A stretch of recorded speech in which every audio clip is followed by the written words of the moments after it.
Bueno, vamos a hablar de la voz. En línea está con nosotros Jorge Simón Abraham. Él es fonoaudiólogo. Jorge, ¿qué tal? Buen día, ¿cómo estás? De este lado Pablo y Agostina. Buen día. Hola, ¿qué tal? Buenos días, chicos, ¿cómo les va? Muy bien, muy bien. Bueno, vamos a charlar un poquitito de algo que sufrís o sufrimos principalmente en la adolescencia, que es cuando empezamos a cambiar la voz, Claro. Y en otros momentos también. Y después por allí metiéndonos un poquito más en lo profesional a la hora de entrenar la voz, los tonos, el timbre, las formas y demás. Ujú. Perfecto. Mira, la cuestión en la adolescencia, hay una influencia muy fuerte hormonal, que es la que genera principalmente los cambios en la voz. Ujú. Y hay que pensar siempre a la voz no solamente como un sonido, Bien. sino como algo que identifica a la persona. No es solamente un sonido que viaja a través del aire, sino que la voz nos da información de Bien. el estado actual de la persona, Ujú. la historia de la persona y el futuro, porque se expresa en el deseo lo que uno quiere también, ¿no? Entonces nos da mucha información, no solamente es un sonido que escuchamos. Bien, bien, bien. Claro. Sí, Agos. No, sí, recién lo que remarcabas, este tema viene porque se dice que Poroto Cubero, que tiene una voz muy finita, aguda, se dice, Sí. que está buscando cambiar la voz y que está haciendo tratamiento. ¿Se puede llegar después de una cierta edad a hacer ese tratamiento? Y mira, como todo tratamiento y toda cuestión de trabajo muscular, Sí. el trabajo constante y consciente genera cambios. Ujú. Claro. Tiene mayor influencia mientras más rápido encontrás el problema, ¿no? Digamos, si hubiera sido de más joven, los cambios serían más significativos, pero sí se logran cambios, porque es entrenamiento muscular. Hay que pensar en eso también. Todo músculo que se entrena se puede mejorar en tonificar la estructura y sobre todo tener control sobre el músculo, y los músculos que no se entrenan, no se mueven, se atrofian. ¿Qué hablamos de entrenamiento muscular cuando hablamos de las cuerdas vocales? Exacto. Ujú. Y de la postura, porque no es solamente cuerdas vocales. Imagínate que el sonido fundamental de la voz se produce a nivel de cuerdas vocales, pero está involucrado todo el cuerpo. Claro. Bien. Jorge, con respecto a esta situación que se vive y que uno puede ir acomodando, más allá de la estructura, la postura, el trabajo, el ejercicio, cada uno de nosotros tiene un timbre de voz, tiene un Claro. color de voz propio, ¿no? Hay cuestiones de la voz, es como una huella digital, Ujú. es única e irrepetible, se comparan voces y pueden ser parecidas pero nunca iguales.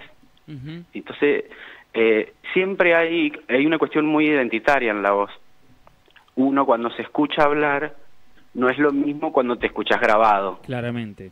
Entonces, ahí también se generan a veces conflictos por eso, porque no se escucha igual la voz propia en el momento que estamos hablando a cuando nos escuchamos en una grabación. Ujú.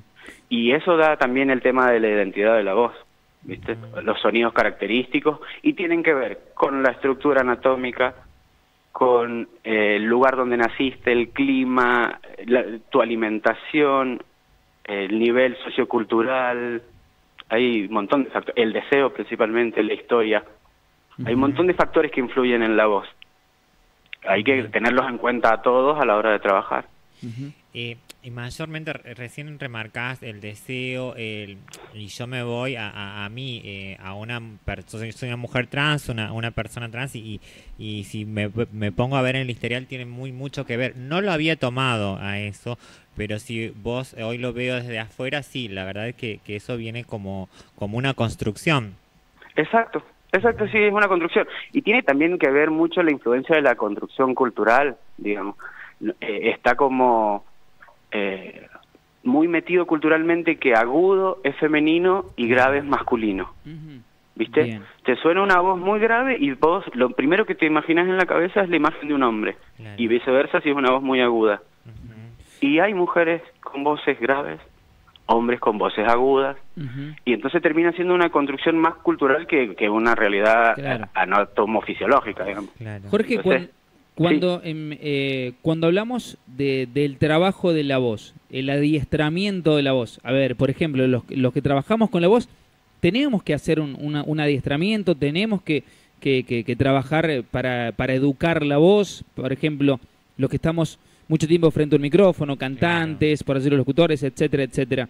Hay que hacer un trabajo para no terminar con la voz rota, para no generar complicaciones, y que es un músculo, como todo músculo, las cuerdas vocales, si no se las trabaja, por ejemplo, el que juega al fútbol, si no hace un calentamiento de sus músculos puede terminar lesionado. Bueno, con la voz pasa lo mismo. Exacto, sí. Y lo que tiene de particular la voz, que las personas, la mayoría de las personas, hasta que no falta la voz o hay un dolor, no le prestan atención. Mientras se siga escuchando, mientras se siga entendiendo más o menos lo que decimos, bueno, seguimos para adelante, ¿no? Pero los profesionales de la voz es distinto, porque es la herramienta de trabajo. No podemos esperar a que se enfermen, hay que prevenir. Por eso se hace trabajo de cuidado, de higiene vocal, y principalmente el entrenamiento. Y el entrenamiento es conocer la anatomofisiología y trabajar en consecuencia de eso. Jorge, por allí se dice que debemos educar la voz, los que trabajamos con la voz. ¿Esto es un mito o es una realidad? Porque, a ver, cualquier persona debería, por ejemplo, un docente que pasa mucho tiempo hablando, suele terminar con la voz cansada, ¿debería prestársele más atención al educar la voz? Y a todas las personas que tienen como herramienta de trabajo la voz, es necesario el cuidado, el entrenamiento, la educación y la reeducación. Y a veces uno piensa en los locutores solamente como profesionales de la voz, pero los docentes usan la voz para trabajar, los vendedores ambulantes usan su voz para trabajar. O sea que tienen un uso profesional de la voz. Entonces sí, implican cuidado, tener ciertas consideraciones que quizás el común de la gente no tiene. La alimentación, las horas de sueño, la actividad física y el entrenamiento y la consulta constante con un fonoaudiólogo, que nunca está de más. Perfecto. Bien. Jorge, con respecto a esta situación, por ejemplo, aquellas personas que por allí están pasando por una complicación emocional, ¿puede transmitirse esto a la voz? Y es algo, mira, muy concreto en la voz, que podés levantarte un día genial, no tenés ningún problema de alergia, estás respirando bien, te pones a hablar, sentís tu voz que suena bonita, te gusta cómo suena, recibís una noticia que puede ser una mala noticia o una buena noticia, y se te hace un nudo en la garganta. Claro. Y se te traba la voz y ya no sale bonita y ya hasta te duele hablar, porque tenés más ganas de llorar. Se quiebra la voz, como se le dice comúnmente. Y es uno de las formas o métodos de expresar sentimientos más rápido a la voz. Y es incontrolable, digamos. El nudo en la garganta uno no lo puede controlar. Lo único que puede hacer es aceptarlo y esperar que pase. Jorge, con nuestra voz, que por allí no se toma a dimensión realmente todo lo que implica el cuidado de nuestra voz, muchas veces transmitimos mucho más que el habla, ¿no? Sentimientos, pensamientos, formas, situaciones y demás. Sí, sí.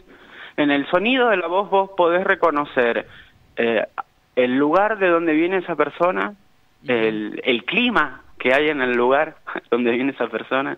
O sea, hay muchas características que se representan en la voz que uno no las tiene en cuenta y que se van cargando a través de la historia de vida, digamos. Uno va viviendo y la voz va adquiriendo cosas que solamente en esa vida y en esa situación se podrían haber adquirido.